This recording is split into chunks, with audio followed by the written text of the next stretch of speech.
روزینہ مجھ سے 10 برس چھوٹی تھی۔ وہ بہت معصوم تھی۔ جب اس کا باپ اسے جوئے میں آ رہا تھا، میں نے اسے خرید لیا تھا تاکہ اس کا استعمال کر سکوں، پر میرے دل میں اس کی اجازت نہ تھی۔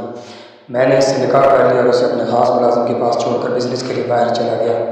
جب 4 سال بعد رات واپس لوٹا تو سب سے پہلے روزینہ کے کمرے میں گیا۔ وہ میرے بستر پر پورے حق سے سو رہی تھی۔ میں خود پر قابو نہ رکھ سکا۔ وہ بس اس کے پہلو میں مجھے فرا نے جاتے جاتے یہ کہا تھا کہ اپنے جواری باپ پر کبھی بھی یقین نہ کرنا، یہ تمہیں بھی بیچ کھائے گا، لیکن مجھے اس کی بات پر یقین نہ ہے۔ وہ کہتے کہتے رک گئی، جیسے الفاظ جمع کر رہی ہو، پھر اپنے دل کی گہرائی سے درد بھرے لہجے میں بولی، جب ابا مجھے جوئے میں ہار کر آپ کے پاس چھوڑ گئے تو اتنا کہہ کر وہ پھوٹ پھوٹ کر رونے لگی۔ اس کی آواز میں ایسی وسیع اور دکھ تھا جو دل کو چھلنی کر دینے کے لیے کافی تھا۔ ہچکیوں کے درمیان اس کی آواز دھیمی اور لرز رہی تھی، جیسے کوئی نازک سا چراغ ہوا کے جھونکے میں کانپ رہا ہو۔ اس کے آنسو اس کے چہرے پر بہہ رہے تھے اور وہ اپنا درد چھپانے کی کوشش کر رہی تھی۔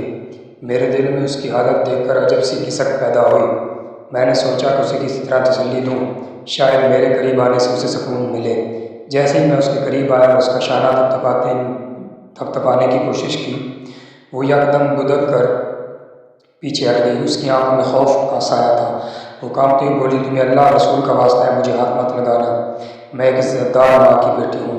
اس کی یہ بات سن کر میرے دل میں ایک بجلی سی گونج گئی، جیسے کسی نے میرے اندر چھپے احساسات کو ہلا کر رکھ دیا ہو۔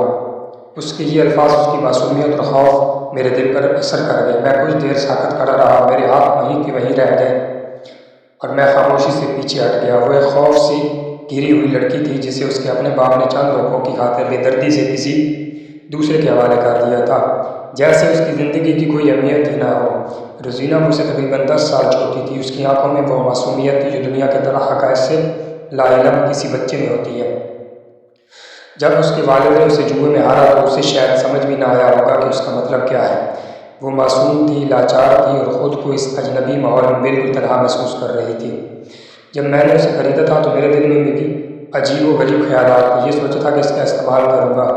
میں نے اسے محض ایک چیز سمجھ کر اپنے پاس لے آیا، ایک ایسا کھیل جسے میں اپنے مفاد کے لیے استعمال کر سکوں۔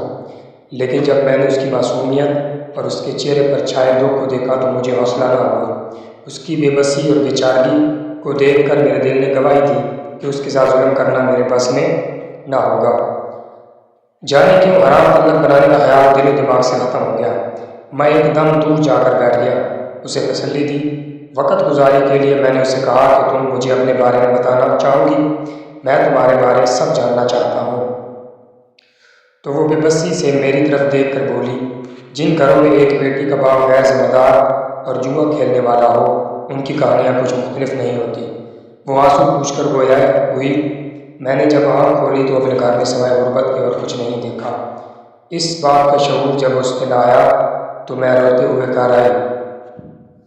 گھر میں داخل ہوتے ہی میں نے اپنا بستہ زور سے زمین پر پھینکا اور بستر پر اوندے منہ لیٹ کر رونے لگی۔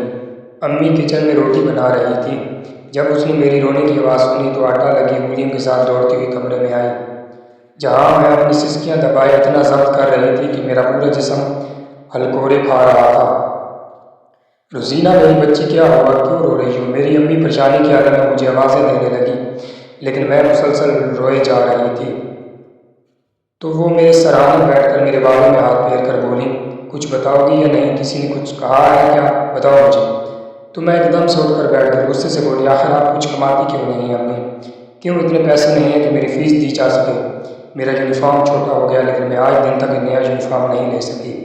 جوتے نیچے سے پھٹ چکے ہیں، سردی ہو یا گرمی میں ان پھٹے ہوئے جوتوں کے ساتھ گزارا کرتی ہوں، لیکن اف تک نہیں کی۔ کبھی آپ سے شکایت نہیں کی، لیکن آپ جانتی ہیں کہ آج میں پورا دن کلاس سے باہر کھڑی رہی ہوں۔ میرے پاس فیس کے پیسے نہیں تھے تو مجھے کلاس میں بیٹھنے نہیں دیا گیا۔ میرے ساتھ لڑکیاں کھڑکی سے باہر سر نکال کر میرا مذاق اڑاتی رہیں، میرا منہ چڑھاتی رہیں۔ استانی نے بھی آج مجھے ڈنڈے مارے ہیں۔ آپ مجھے بتائیں اس میں میرا کیا قصور ہے کہ میرے پاس فیس نہیں ہے؟ یہ فیس دینا تو آپ کا اور ابا کا فرض ہے۔ میں خود تو نہیں کماتی، نہ کہاں سے اتنی فیس لا کر ٹیچر کو دوں۔ ٹیچر کو یہ بات کیوں نہیں سمجھ آتی کہ ڈنڈے بچوں کو نہیں مارنے چاہیے؟ وہ تو کہیں نوکری نہیں کر رہے ہوتے، وہ تو اپنے والدین پر انحصار کرتے ہیں۔ اپنی 16 سال بیٹی کی باتیں سن کر میری ماں دم بخود سانس رو کے مجھے تکے جا رہی تھی۔ آج سے پہلے انہوں نے کبھی بھی مجھے اس طرح سے شکوہ کرتے نہیں دیکھا تھا۔ حالات جیسے بھی ہوتے میں گزارا کرتی، لیکن آج میرے اندر کا لاوا پھوٹ پڑا تھا۔ آج مجھے ایک پیریڈ بھی ٹیچر نے کلاس کے اندر نہیں بیٹھنے دیا۔ آپ کو پتہ ہے امی، سارے اسکول کے سامنے مجھے کتنی بے عزتی کا سامنا کرنا پڑا۔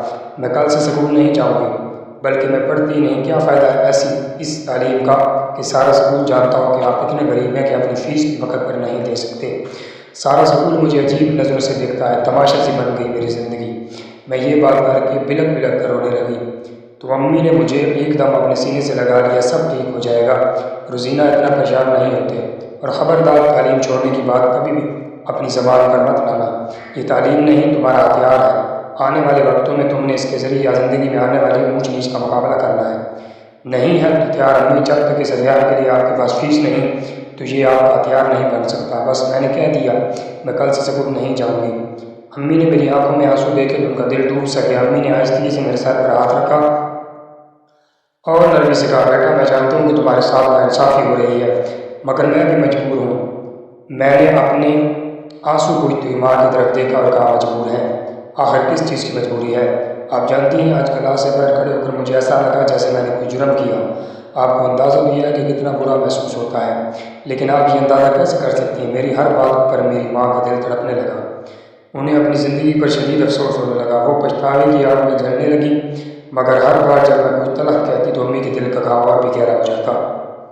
وہ اپنی زندگی کے غلط فیصلے اور اپنے ماضی کے بارے میں سوچنے پر مجبور ہو کر وہاں پہنچ جاتی جہاں انہوں نے اپنی زندگی عشق میں تباہ کر ڈالی۔